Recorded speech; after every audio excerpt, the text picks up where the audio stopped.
Cześć, z tej strony Lucek, witajcie na moim kanale. Galaxy Watch 4 46 mm Classic. W końcu do mnie dotarł, zamówiony na przedpremierze, dotarł 3 dni temu. No brawo tutaj za obsługę całej przedsprzedaży, no mniejsza o to, no miał być 27. W końcu dotarł. Cóż, co o nim? 3 dni już go mam, więc tak na szybko pierwsze wrażenia raczej powiązane już z jakąś opinią, na pewno coś więcej Wam nagram o nim później, ale cóż o samym zegarku. Zegarek przychodzi w prostym zestawie. Sam zegarek, jak widać, ładowarka. Co do samej ładowarki, no wiadomo, na USB-K jest tu magnes, ale powiem Wam, że bardzo kiepsko trzymający, więc trzeba strasznie uważać, żeby podczas, że tak powiem, jakiegoś położenia tego zegarka na ładowarkę to on w ogóle się naładował, bo gdzieś się przesunie, nie ładuje słabo. Wersja Classic, czyli ta srebrna, moja wykonana z stali nierdzewnej, ładniejsza niż ta czarna tym razem, ale jakoś strasznie dziwnie chyba zgrana z tym jasnym paskiem, który według mnie kompletnie, no nie, mi to nie pasuje, nie podoba mi się to, więc nie wiem, z czemu nie dali zwykłego czarnego paska. To moim zdaniem trochę dziwne, no ale cóż, już na szczęście mamy jakieś inne akcesoria, jak do niego też będzie film. No i cóż, pudełko i praktycznie sam zegarek. Cóż, jego wykonanie i wygląd wydaje się naprawdę dosyć fajne i szczerze mówiąc, w miarę mówiąc krótko, ładne. Stal nierdzewna.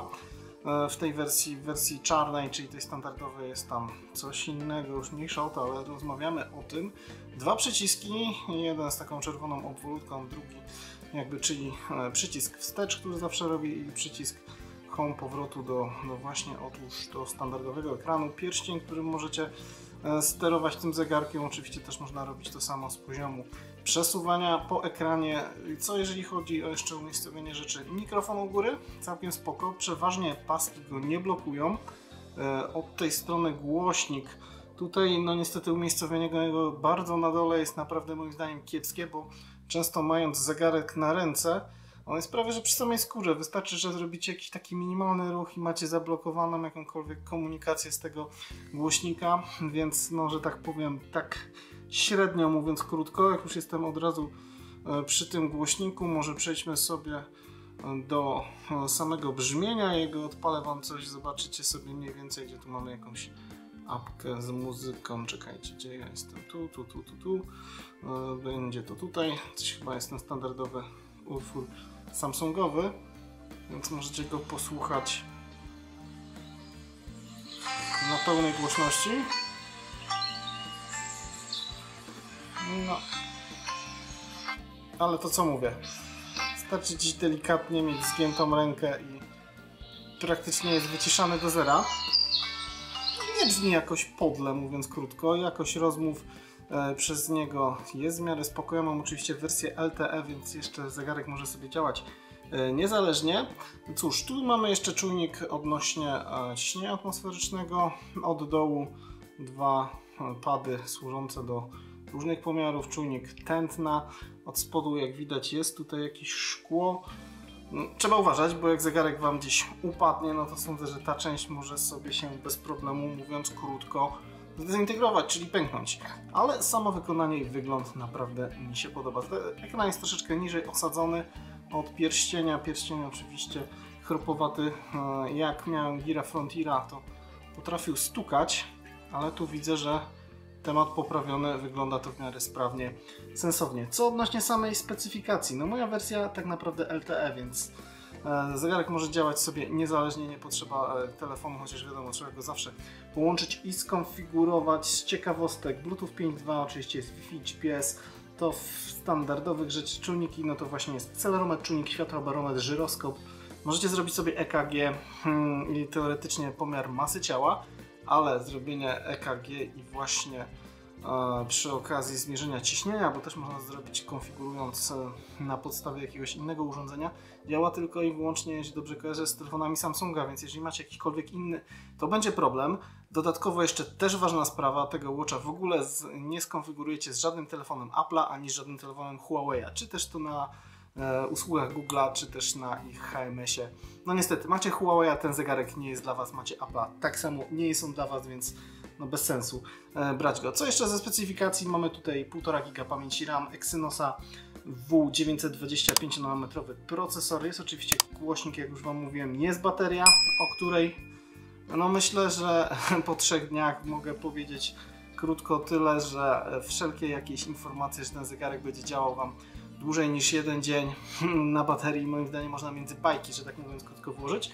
Tu jest 361 mAh i powiem Wam, przy jednym treningu, powiedzmy 2-godzinnym, Always on Display włączone tak jak być powinno, czyli zawsze, ciągłym pomiarze tętna, no to zegarek starczy Wam na dzień i na noc, a już później trzeba go ładować, czyli no niecałe 24 godziny moim zdaniem max.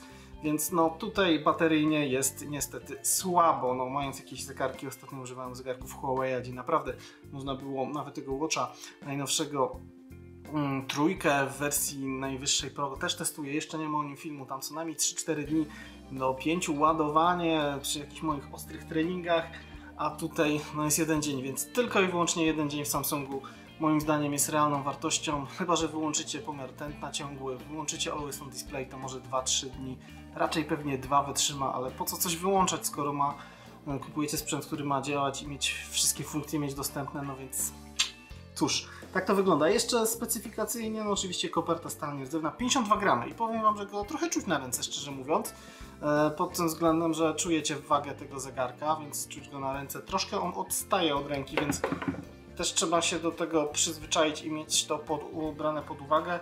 I oczywiście jest jeszcze IP68, jeżeli chodzi o wodoodporność pod tym względem. No tutaj teoretycznie, jeżeli dobrze pamiętam, chyba do 5 metrów możecie sobie popływać, więc dramatu nie ma.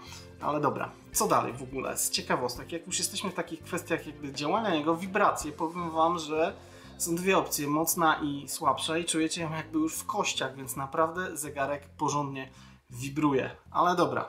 Co w sumie odnośnie zegarka? No to jego prosta obsługa jest tak.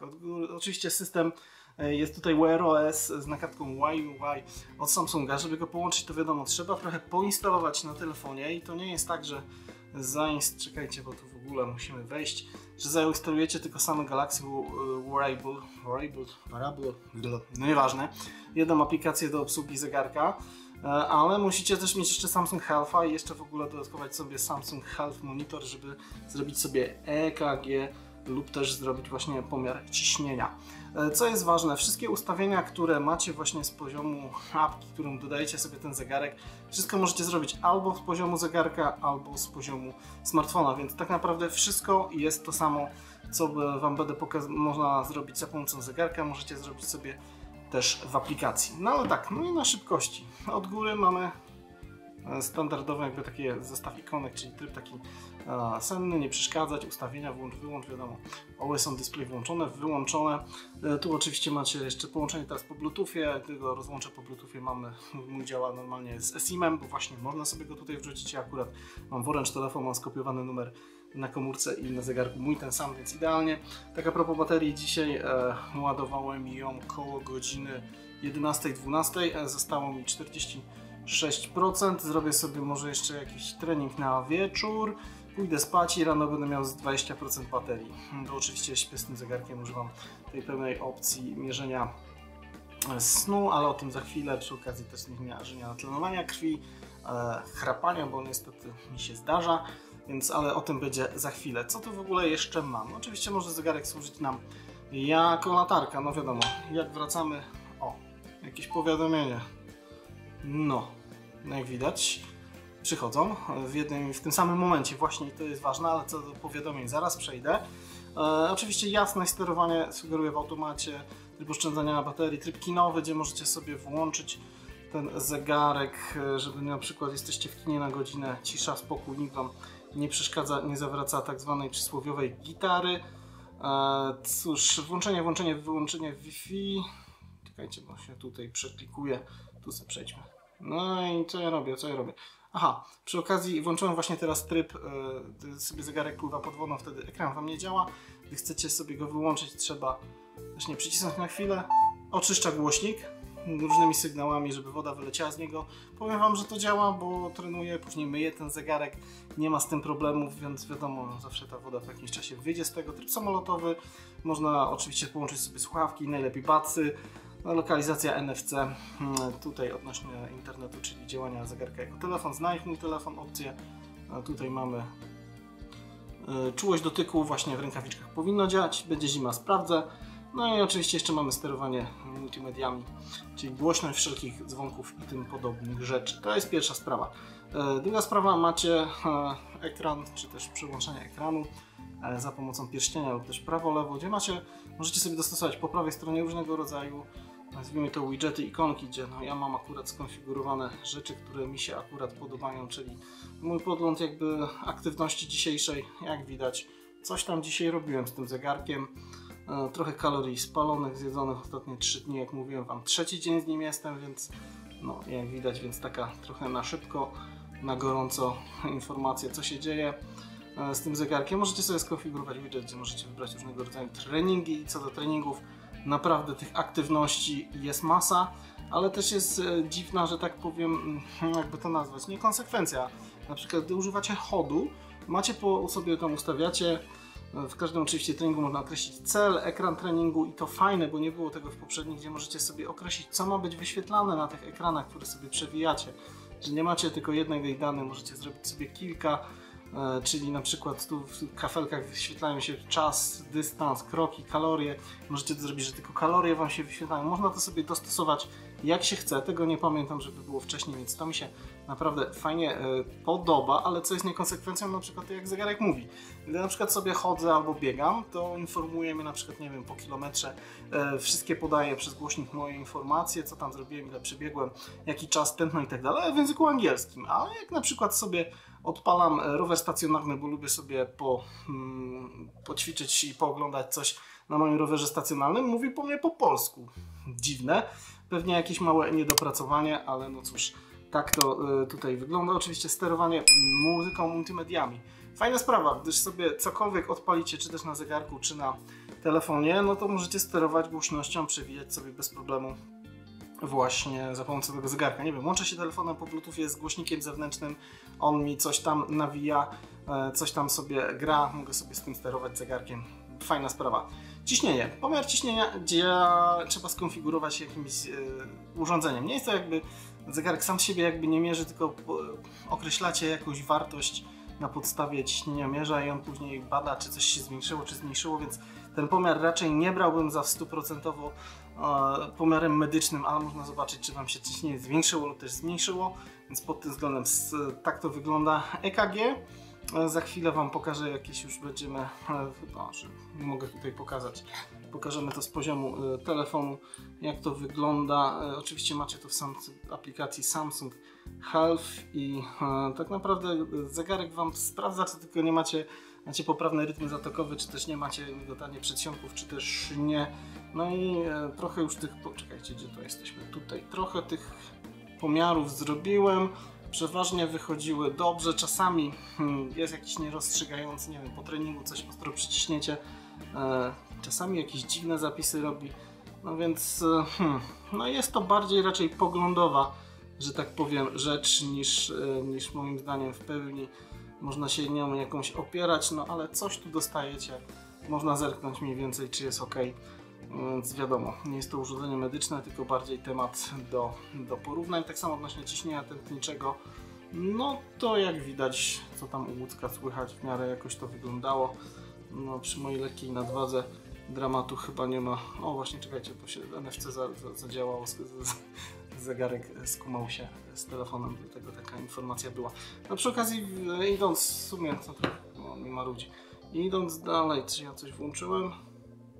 Włączyłem pewnie tryb kino, no tego wyłączymy.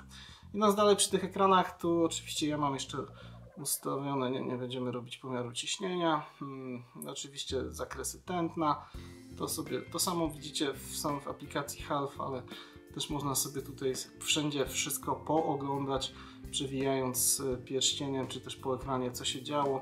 Natlenowanie krwi też bada oczywiście, a może trochę przybliżę Wam, będziecie widzieć lepiej, co się dzieje na zegarku. Skład masy ciała, pomiar niby. Powiem Wam, że chyba to bardziej, szczerze mówiąc, pogodę wskazuje, bo robiąc pomiar jeden za drugim, te wartości, co on tutaj nam wylicza, czyli mięśnie, tłuszcz, tkankę, BMI, wodę i tak dalej, ja bym to brał raczej no nie byłbym pewny, że to jest dobrze mierzone, bo po pierwsze bardziej zaawansowane urządzenia potrzebują co najmniej 4 albo 6 lub też więcej punktów elektrod, żeby przepuścić przez nas sygnał prądu, a tu mamy tak naprawdę raz, dwa, dotykacie tych 2 punktów, czyli prąd przechodzi Wam tylko przez ramiona, a później przez barki, więc no jest to w jakiś tam sposób sen. I tu powiem Wam, że fajna sprawa, jeżeli macie zegarek obok siebie i położony telefon najlepiej na ładowarce, no to Wam fajne rzeczy potrafi w ten zegarek pokazać odnośnie snu. Przejdźmy w ogóle, trzeba wejść najlepiej do aplikacji, gdzie tu mamy sen. Jeżeli macie jakąś nadwagę, tak jak ja, nie da się ukryć, trochę coś chrapiecie na przykład, to Wam zegarek może powiedzieć, że na przykład w takich oto niebieskich elementach, na przykład Łuczek chrapał, no nie wiem, jakieś inne nagranie. No co poradzicie? No można zobaczyć, że coś takiego się dzieje, no i w miarę sensownie zgrywa te czasy z fazy snu, więc to można sobie podpatrzeć. Myślę, że to akurat fajny bonus. Co ja jeszcze tutaj z ciekawostek mam wrzuconych z tych ekranów?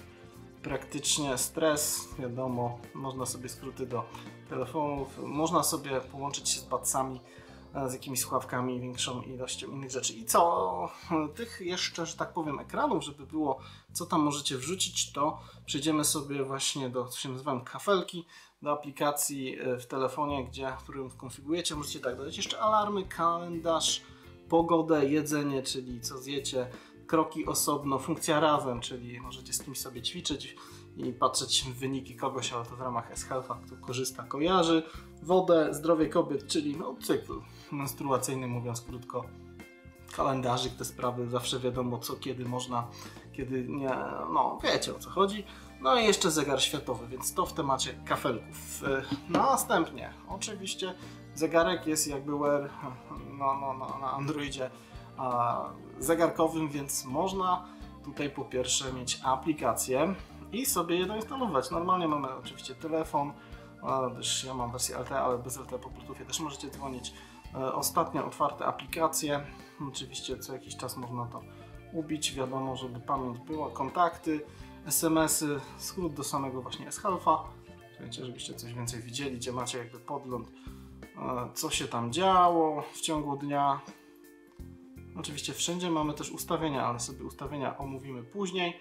Tutaj jest ten zapiski, jeżeli chodzi o ciśnienie EKG.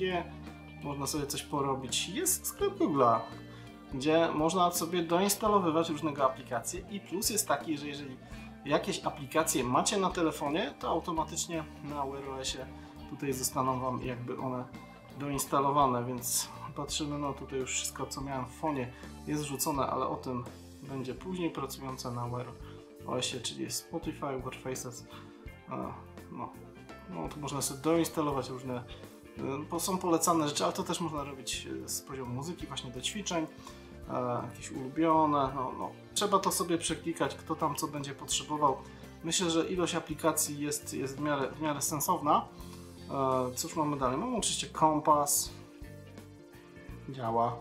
Są mapy Google'a, więc można sobie, nawet będąc, już mając tę wersję LTE, wyskoczyć na zewnątrz, wpisać sobie, wybrać jakąś lokalizację i tu już właśnie głupia sprawa. Nie ma asystenta Google'a, co w ogóle dla mnie wydaje się totalnym bezsensem. Jest Bixby, którego nie używacie. Pisanie głosowe jest na podstawie, niestety, Bixby i nie zrozumie polskiego. Chyba że wrzucicie sobie w telefon Gboarda, czyli klawiaturę od Google'a, a nie będziecie używać klawiatury samsungowskiej, wtedy można sobie coś podyktować, więc taka trochę niekonsekwencja moim zdaniem. Cóż dalej? Znajdź telefon, kalendarz, pogoda, wiadomo. Nieszczęsne Bixby, ja bym wolał tu asystenta Google. Po jakiego czorta mi, że tak powiem, w Polsce jest Bixby potrzebne. Zapchaj dziura i zdetnie potrzebny, bo nie mówi po polsku. Oczywiście są stopery, timery, te sprawy. Jest, co tu mamy? Internet, zegar światowy, nie internety. Jeżeli macie słuchawki od Samsunga, można sobie je tutaj skonfigurować, poogarniać. Jest galeria.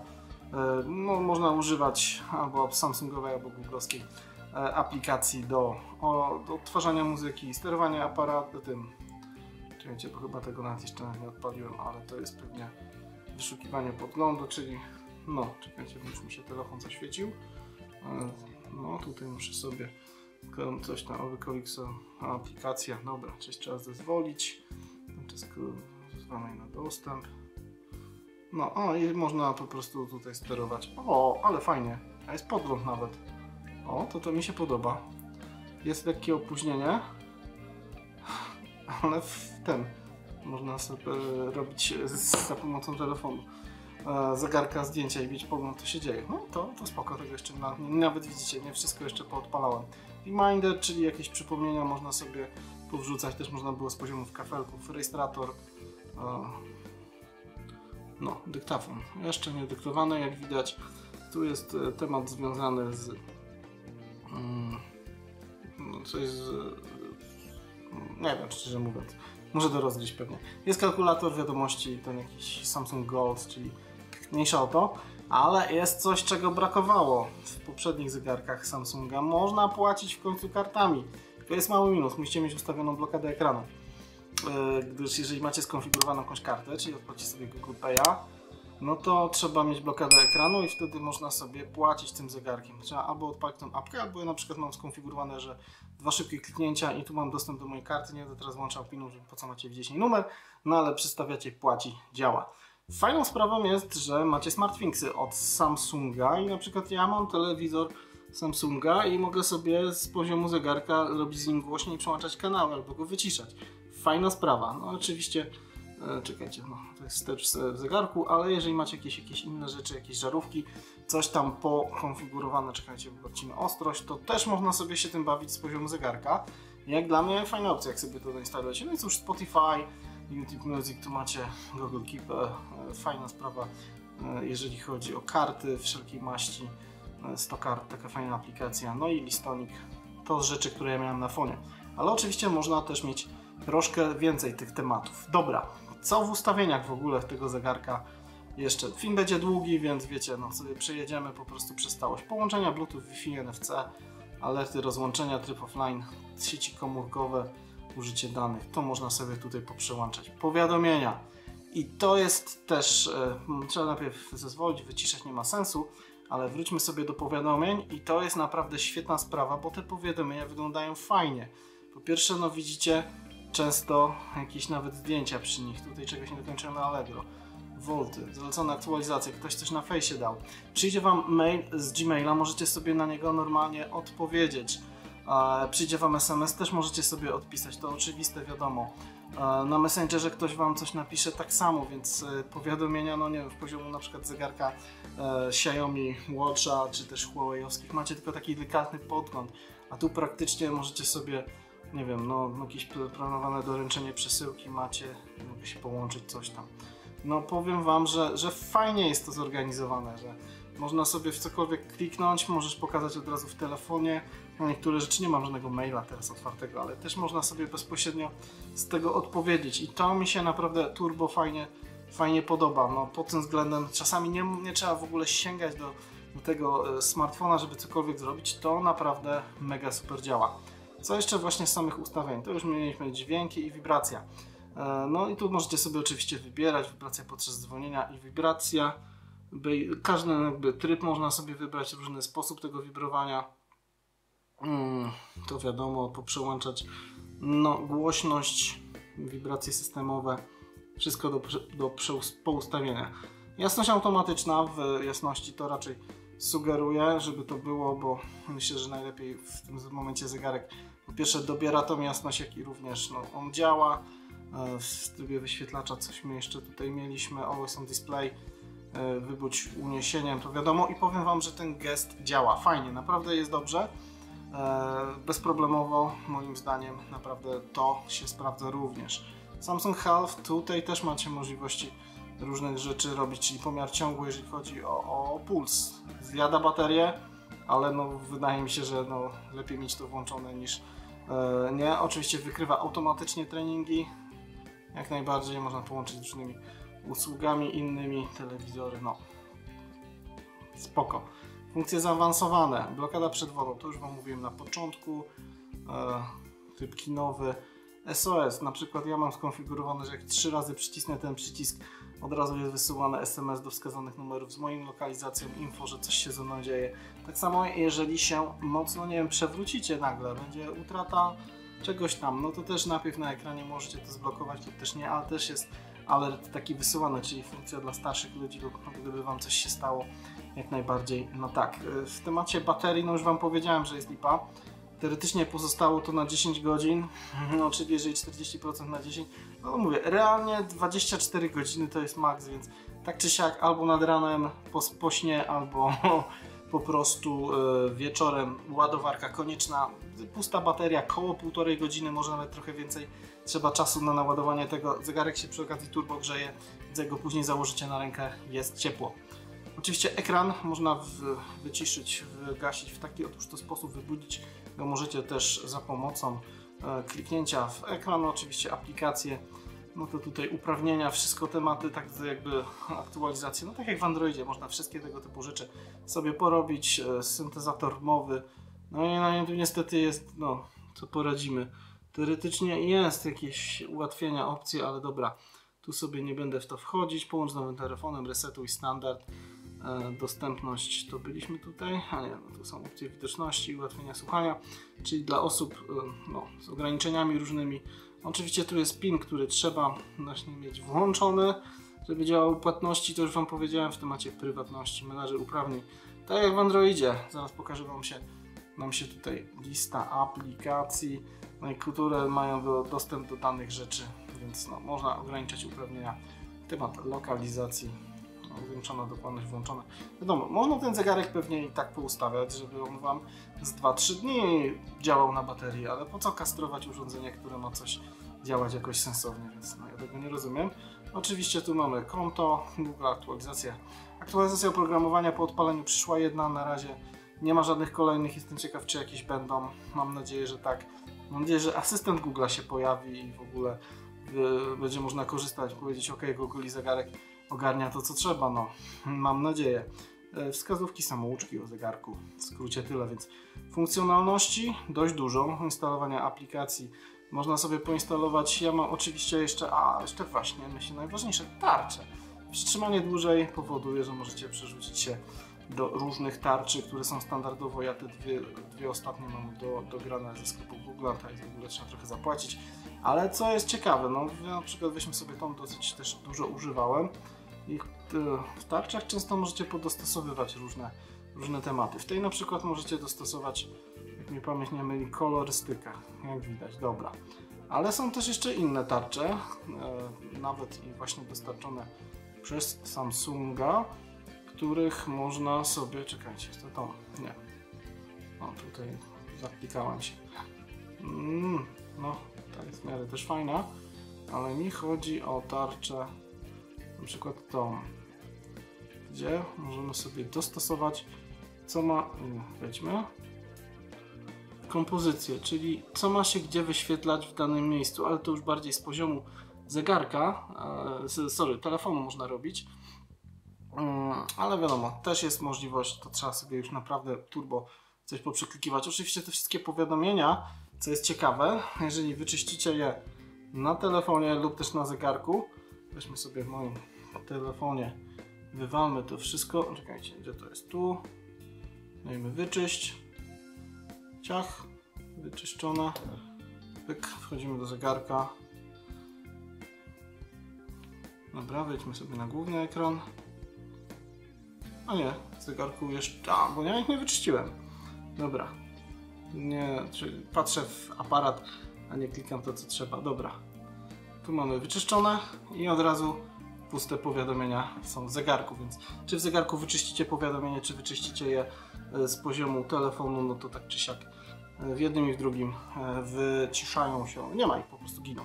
Wróćmy sobie do mojej tarczy, co moim zdaniem fajne na przykład zasługuje jeszcze temat, w ogóle ekran. Powiem Wam, że może on teraz nie jest turbo jasny, ale powiem Wam, że jest naprawdę czytelny, nie ma pikselozy.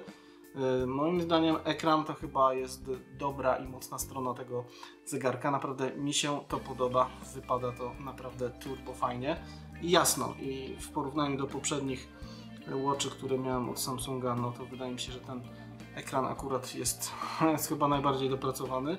Na minus na pewno bateria, która starcza no realnie na dzień, więc no to jest troszkę słaba kwestia moim zdaniem. Wykonanie samego zegarka oczywiście ocenię po jakimś czasie, będzie jakieś kolejne nagranie. Myślę, że po jakimś dłuższym czasie na pewno coś Wam dam znać. Plusem jest to, że jeszcze też można paski bardzo łatwo zmieniać. Ja mam tutaj już akurat akcesoryjny pasek, nie uważam tego standardowego. 20 mm, każdy jeden. Jesteśmy w stanie tutaj zapiąć, założyć co tam chcecie, cokolwiek, czy to jakieś metalowe, skórzane. Wszystko po prostu wejdzie, nie ma problemów. Akurat o paskach będzie osobny film, bo trochę akcesoriów do mnie jedzie. Część przyjechała, więc akurat ten jest trochę taki ciasny. Ale włóżmy sobie, bo tutaj mam źle. Wymiana paska, każdy 20 mm wejdzie i będzie działać. No cóż, na razie tyle. Macie jakieś pytania, chcecie coś więcej wiedzieć o nim oczywiście piszcie. Myślę, że omówiłem wszystkie funkcje, jak co działa, co, jak, z czym to się je w przypadku tego zegarka. Na razie wstępnie jestem zadowolony, trochę może jeszcze system, przynajmniej na samym początku, przy odpaleniu wydawał mi się, że trochę nie jest on taki super turbopłynny, znaczy się na przykład mając Huawei Watcha trójkę też jeszcze w testach, wydaje mi się, że tam jest to na ich systemie troszeczkę bardziej płynne niż tutaj, no ale spoko, no myślę, że kwestia czasu, jakieś aktualizacje może to ogarną. Jak na razie fajnie. Dobra, jakby była lepsza bateria, gdyby tak 2-3 dni na odpalonych wszystkich rzeczach wszystko działało, byłoby idealnie, ale no cóż, no nie jest tak. No i cóż, no zegarek w skrócie głównie tylko dla posiadaczy fonów Samsunga, bo ani EKG, ani ciśnienia nie zmierzycie na niczym innym niż na telefonach Samsunga na chwilę obecną, więc pod tym względem trochę słabo. Dobra, tyle, bo się strasznie rozgadałem, długi film, no ale cóż, przynajmniej wiecie co, jak gra i jak działa ten zegarek. Pewnie jeszcze trochę funkcji jest, ustawień sobie można poprzewracać, ale o głównych Wam powiedziałem. Dobra, tyle. Galaxy Watch 4 Classic, wersja LTE 46 mm. Z tej strony Łucek, trzymajcie się ciepło. Hej!